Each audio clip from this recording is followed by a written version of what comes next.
واعبدوا الله ولا تشركوا به شيئا. Donc quand tu vois que Allah Azza wa Jal donne des châtiments, et afflige des peines aux désobéissants, ça prouve quoi? Leur colère. Et comme Allah Azza wa Jal est en colère contre eux et qu'il les aime pas, ça donne l'attribut de quoi? Qu'il est en colère contre eux. Regardez ce qu'on voit de temps en temps, ce qui arrive dans les pays d'Amérique ou d'Amérique latine. Comment qu'on appelle ça, comment ça s'appelle, les tsunamis et les choses qui arrivent comme ça, les inondations, les tornades, les inondations, ce qui se passe dans les pays en Inde, aux États-Unis, c'est presque, subhanallah, presque au moins une fois par semaine. Des milliers de morts, des centaines de morts, tout cela qui prouve que le châtiment d'Allah Azza wa Jal, dans les pays où du matin au soir on adore les statues et on fait tous les péchés du monde du matin au soir, subhanallah al-azim. Allah subhanahu Azza wa Jal veut leur montrer que c'est lui qui commande et qu'il donne des choses comme ça pour que les gens réfléchissent et reviennent vers Allah subhanahu Azza wa Jal. Et enfin il a dit de même que l'honneur et la récompense réservée aux pieux, ça démontre la satisfaction d'Allah Azza wa Jalla à leur égard, et ça démontre aussi son amour envers eux.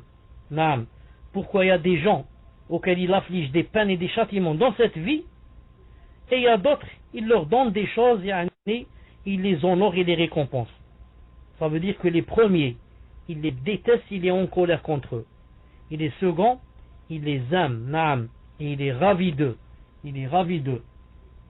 C'est pour ça que, regardez, lorsque Allah Ta'ala a dit وَقَالَتِ الْيَهُودُ وَالنَّصَارَى نَحْنُ أَبْنَاءُ اللَّهِ وَأَحِبَّاؤُهُ قُلْ فَلِمَّ يُعَذِّبُكُم بِذُنُوبِكُم. Allah Ta'ala a cité dans ce verset de Maïda 18, que les juifs et les chrétiens ont dit nous sommes les fils d'Allah et ses préférés. Allah Azza wa Jalla leur a répondu en posant une question dont il connaît la réponse. La question c'est pour les blâmer. Il leur a dit pourquoi donc vous châtie-t-il pour vos péchés? Vous dites que vous êtes les fils, vous êtes ses fils et que vous êtes ses préférés. Donc vous prétendez que Allah Azza wa Jalla vous aime beaucoup même. Donc s'il vous aime, dites-moi donc pourquoi il vous donne des châtiments. Est-ce que quand on aime quelqu'un, on le châtie, ou bien on l'amadoue et on lui achète des choses, et on lui achète des cadeaux, on lui fait des cadeaux? Ça, c'est ça la preuve de l'amour, quand on aime quelqu'un.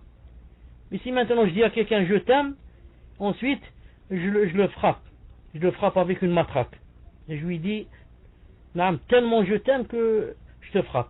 C'est pas vrai. Il me dit c'est pas vrai, tu ne m'aimes pas. Si tu m'aimais, au contraire, tu m'aurais invité, tu m'aurais acheté des choses. C'est ça la preuve que tu m'aimes. Maintenant tu es en train de me frapper, tu veux me tuer avec un revolver, tu veux me tirer dessus, tu me dis je t'aime. C'est pas vrai. Donc les chrétiens et les juifs, quand ils ont dit que nous sommes les préférés et ils ont prétendu que Allah Ta'ala les aimait, il leur a dit écoutez, n'allez pas loin, réfléchissez seulement. Pourquoi je vous châtie? Pourquoi je vous donne des problèmes, des malheurs? Non, si je vous aurais aimé, c'est pas comme ça que je vous aurais fait. Non, donc ils ne réfléchissent pas. Il a dit de même que l'honneur et la récompense réservée aux pieux, ça démontre la satisfaction d'Allah. Donc c'est le contraire maintenant. Quand Allah Azza wa Jalla n'aime pas un peuple ou quelqu'un, il le châtie. C'est comme il a fait avec les chrétiens et les juifs. Il leur a dit pourquoi je vous châtie. Maintenant c'est le contraire. Quand Allah Azza wa Jalla aime quelqu'un, c'est la récompense qui démontre quoi? Qui démontre l'attribut de sa satisfaction. C'est pour ça qu'il a dit dans le Coran, regardez par exemple le verset qui va venir, il a dit وعد الله الذين آمنوا وعملوا الصالحات لهم مغفرة وأجر عظيم. المائدة 9. Allah Ta'ala a promis à ceux qui font de bonnes œuvres, qu'il y aura pour eux un pardon et une énorme récompense. Regardez la preuve. Quand Allah Ta'ala aime quelqu'un, c'est pas il le châtie, mais il y a pour lui un pardon et une énorme récompense qui l'attend. Qui l'attend ici et dans l'au-delà. Naam. Qui l'attend ici et dans l'au-delà. Dans l'au-delà, c'est clair. Le paradis et tout ce qu'il y a à l'intérieur et le fait de rencontrer de la ravie de toi et la vision d'Allah, etc. Et dans cette dunya, qu'est-ce qu'il y a? Beaucoup de choses. Entre autres, regardez le verset qui va venir. Je vais vous chercher un verset une seconde. Hayatan tayyiba. Lanuhyinnahum hayatan tayyiba. Une seconde, ce verset. Hayatan tayyiba. Lanuhyinnahum hayatan tayyiba. Hayatan. Lanuhyinnahum.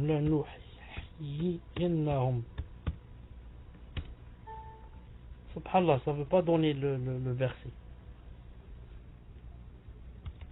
Ça ne veut pas donner le verset. Une seconde.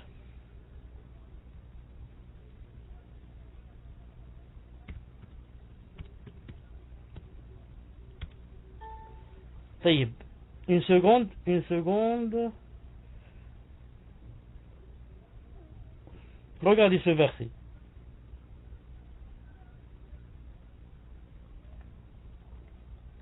من عمل صالحا من ذكر أو أنثى وهو مؤمن فلنحيينه حياة طيبة ولنجزينهم أجرهم بأحسن ما كانوا يعملون. النحل 99. Regarde. النحل 99. النحل 99. Regardez en français ce que ça donne.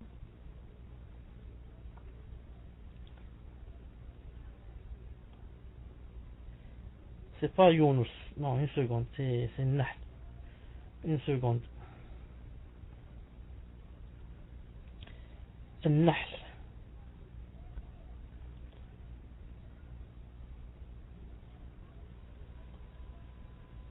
Quiconque, mâle ou femelle, fait une bonne œuvre tout en étant croyant, nous lui ferons vivre une bonne vie et nous les récompenserons certes en fonction des meilleures de leurs actions. Est-ce que vous me suivez? Nahl 97, vous me suivez? Alhamdulillah. Donc Allah Ta'ala, qu'est-ce qu'il a dit? C'est une promesse. Quiconque, mâle ou femelle, c'est pas seulement les hommes, mâle ou femelle, quiconque fait une bonne œuvre, il applique les deux frères, tout en étant croyant. Pourquoi il a dit tout en étant croyant? Car un bouddhiste peut faire une bonne œuvre. Un bouddhiste peut faire l'aumône. Et il peut, je ne sais pas, jeûner. Mais il n'est pas croyant. Donc quiconque fait une bonne œuvre tout en étant croyant, c'est quoi la récompense? Nous lui ferons vivre une bonne vie. C'est-à-dire dans cette vie, avant l'au-delà. Avant l'au-delà. Toute personne qui s'attache au Coran et à la Sunna et à ce que Allah Ta'ala a fait descendre avec sincérité, Allah a promis qu'elle vivra une bonne vie. C'est pour cela on va inverser les choses. Si tu vois que tu n'es pas en train de vivre une bonne vie, alors, qu'est-ce qu'il y a? Alors dis-toi, il y a quelque chose qui ne va pas dans quoi? Dans le fait que je ne suis pas en train de faire les bonnes œuvres. Car je sais que je suis croyant. Allah Ta'ala a posé deux conditions pour vivre une bonne vie. Faire une bonne œuvre en étant croyant. Alhamdulillah, moi je suis croyant. Mais le problème reste, je crois dans les bonnes œuvres.